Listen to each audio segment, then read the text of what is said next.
Hello everyone, how's your day? I hope it's good. Today we have Reddit relationship stories, where we have a guy lying about his body count because of his previous occupation to his own wife. This next story is from our slash relationship. I feel bad for lying to my wife about my sexual past. We've been married for 9 years and I don't know how to ever bring it up. Our first date night was very drunken and stupid, and during so, I don't know why, but I told her that I had only slept with 3 people. This is a lie I have kept for our entire life together. Like, we met when I was 29 and she was 27. And she had thought this the entire time. We have 4 kids together now. And it would be one thing if I had slept with a normal amount of people, but I worked as a security guard at a club for maybe 15 months, and during that time I slept around a large amount. Probably like 30 women, and I had 4 encounters with men. IDK to call it sex. There was no penetration. It's always been something I've felt bad about, but never actually found the right time to tell my wife about. We had discussed old ex-girlfriends. I had one when I was 12, I know, weird, to 20, and then from 24 to 27, but she did not know about anything besides that. She recently had this weird rant about how she finds people who sleep around a lot in a short period of time to be insecure or slash and sad. I was just sort of nodding along, and she said to me basically that we wouldn't know what it's like because it's a whole lifestyle we never were exposed to. I basically agreed awkwardly. Felt extraordinarily weird. You have to understand, I never lie to my wife, and so this lie weighs on me really heavily, and it's one thing to keep it from her. But in that night where I had to react to her talking about it, it felt extra horrible. It's weird, because I don't often think about that very brief part of my life. It was a blur of drugs and partying and mindless sex. It's almost strange how well I was able to compartmentalize that aspect of my life into my past. But our conversation that night, that was the real first time I ever straight up lied to her face. I feel horrible about it. What do I do? How do I tell her the truth? I feel terrible. I have never had a situation like this. There's never been anything besides this that I have ever had to come clean about. I don't even know where to begin.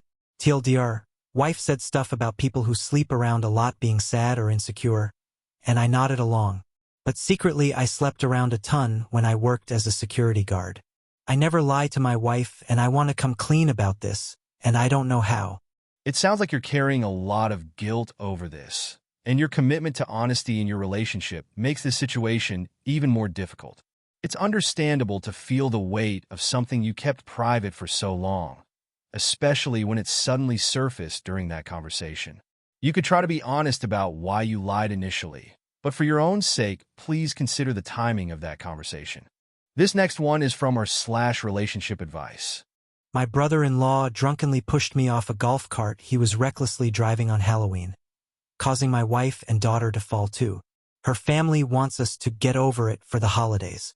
How do we handle their pressure to move on when we feel disrespected and hurt?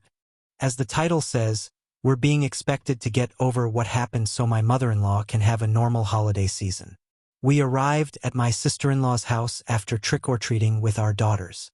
They live in a big enough neighborhood where you have to take a golf cart to go from house to house.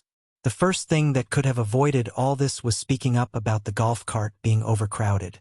I got on, and my sister-in-law, who was driving at the time, started complaining about how the cart was leaning. She did this for a few minutes before my brother-in-law came over from their family's other golf cart. I offered to drive, but they ignored me. They heard me, made eye contact, everything. To help balance the cart, I stood on the side, hanging onto the roof. Everything was fine until the drive back. My wife was anxious about my brother-in-law's driving, and he wouldn't stop no matter how much my wife, and her sister asked him to. My wife and I got off at one point because we thought he was going to hit something. He knew it wouldn't, but we had no idea since we are not familiar with their golf course. We got back on, and my wife started to panic more while holding our daughter. My brother-in-law then reached over, grabbed my shirt, and started pushing and pulling me to mess with her, causing me to fall off the cart.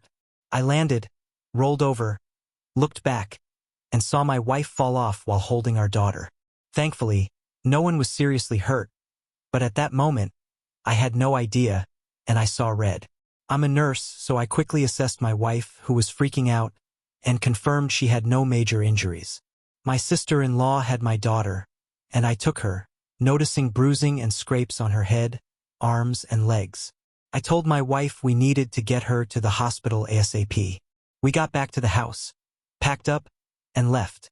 On the way, my mother-in-law called and told us to come back, saying we didn't need to go to the hospital. I yelled at my wife to hang up, as she was having a panic attack and blaming herself for what happened. Everything came back okay at the hospital, and we were discharged. The next day, my wife talked to her parents and told them things would need to be different, and we needed some time away until we felt ready. My father-in-law showed up at our house unannounced the next day. He came in, said sorry, and told me I could say whatever I needed to him. I told him everyone who knows him knows this situation wouldn't be handled the same way if I had done this to his wife and daughter. He broke someone's jaw at a bachelor party last year for saying something about his daughter and was sued. He denied that and didn't have much else to say. Later that night, my wife's parents showed up. After a bit, they started telling us that because it's family, we have to get over it and shouldn't break up the family over this. I repeated what I'd said to my father-in-law and added that I felt disrespected in general. My sister-in-law and father-in-law have a ton of money, and my in-laws don't treat my wife and me with the same respect they give them. My mother-in-law has made comments about my job and income in front of family and friends, and my father-in-law has threatened me physically before and constantly talks down about my job and intelligence. My father-in-law was the only one I hadn't had issues with until that night. We went back and forth about how it was out of line for them to come into our house and defend my father-in-law, but it went nowhere. I told them that if anyone else on the cart had fallen, they probably would have sued my father-in-law, and my father-in-law lost it. He started yelling at my wife, as if it was her fault we mentioned a lawsuit. I told him to direct it at me because that thought did cross my mind. I said the only thing my father-in-law cares about is money, and I wanted him to hurt as much as I have. He could have killed my wife and daughter, and no amount of money could bring them back. After a few more minutes, they left. I told them I'm not suing because of the issues it would cause in the family, but I also said my family is very unhappy with them for both the incident and their response.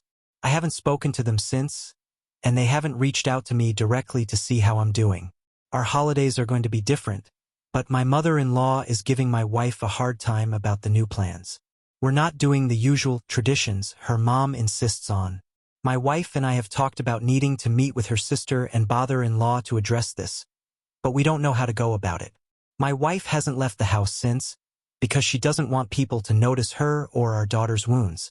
She's seeing a therapist and just saw a psychiatrist because she's been anxious and feels like she's going crazy. I've told her that no one is blaming her, and she did nothing wrong. TLDR. My father-in-law drove a golf cart recklessly while my wife, our young daughter, and I were on it. Despite us repeatedly asking him to slow down, he continued driving dangerously and even grabbed my shirt as a joke, which caused me to fall off. My wife and daughter fell off next, leading to minor injuries and a hospital visit. My mother-in-law pressured us not to go to the hospital, and now she's pushing us to just get over it. For the sake of a normal holiday season, we feel disrespected, as the in-laws are downplaying the incident and defending my father-in-law, who has a history of aggressive behavior. My wife is struggling with anxiety and guilt, and we're unsure how to address this situation with the family without causing further drama. This is an incredibly challenging and painful situation, and it's understandable that you and your wife would feel hurt, disrespected, and even isolated right now. Family dynamics can be complex and difficult to navigate, especially when serious incidents and emotional wounds are involved. It's clear you're handling things as responsibly as you can, especially given the overwhelming lack of support you're receiving. The next story is from r/relationship advice. Got dream job abroad, but boyfriend wants me to stay. I'm a 28F, and I recently got an amazing job offer that would require me to move abroad. It's fully sponsored and offers an unmatched opportunity for growth and career advancement. I've been looking for something like this for a long time, and roles like this just aren't available in our home country. However, my boyfriend 27M isn't supportive of the idea. He feels that love should be the top priority and believes I'll eventually find a great opportunity closer to home. He's ambitious himself and has always been focused on building a strong future for us. but I want the chance to do the same, to follow my goals and contribute my own way. I love him deeply and honestly don't envision a future with anyone else. But I'm torn because I worry that if I don't take this opportunity, I'll have regrets down the line. Has anyone else been in a similar situation? How did you balance a relationship with personal ambitions? Was the final decision worth it? This is a big, heart-wrenching decision, and it's so understandable to feel torn between following your dreams and preserving the relationship. Try to discuss your long-term vision and start from there. This next story is from our /dating advice. I'm so happy that I finally built up the courage to talk to my gym crush. I, 24M, have been crushing on a girl at the gym for a few months now. We've seen each other several times and I find her really cute. Anyway, her schedule is so random so it's hard to know when I will see her. So I told myself that the next time I see her, I'm gonna talk to her. I'm an introverted person, so this is a very hard situation for me.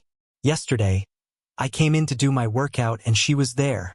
I felt like backing out, but I didn't want to wait for me to do it another time. First I came to her and asked how many more sets she got as I'm about to use the machine she was using too. She said there's 3 more and I said all right. I went to find another machine to do my workout, but I couldn't find any, so I went back to her while she was resting before another set. I said excuse me and told her that I want to be honest with her and I find her really cute. We exchanged names and shook hands. I asked if she's single and I tried to ask for her Instagram. She said yes, she's single and she has Instagram, but she doesn't give it out to anyone because she likes to keep her gym time for training. And I completely respect that. I don't know if I got rejected, but it's okay with me. I'm just really happy and proud of myself as this is my first time approaching someone. I still open to being friends with her only if she wants to. And the next time I see her, I would still greet her with a big smile. You did great. Approaching someone you're interested in, especially in a place like the gym, where people often have their guard up, takes a lot of courage, especially as an introvert. It sounds like you were respectful, genuine, and accepted her boundaries with confidence, which makes a fantastic first impression. Simply put, good for you. Thank you to everyone who reached this point. You're the best. If you enjoy this video, please consider subscribing.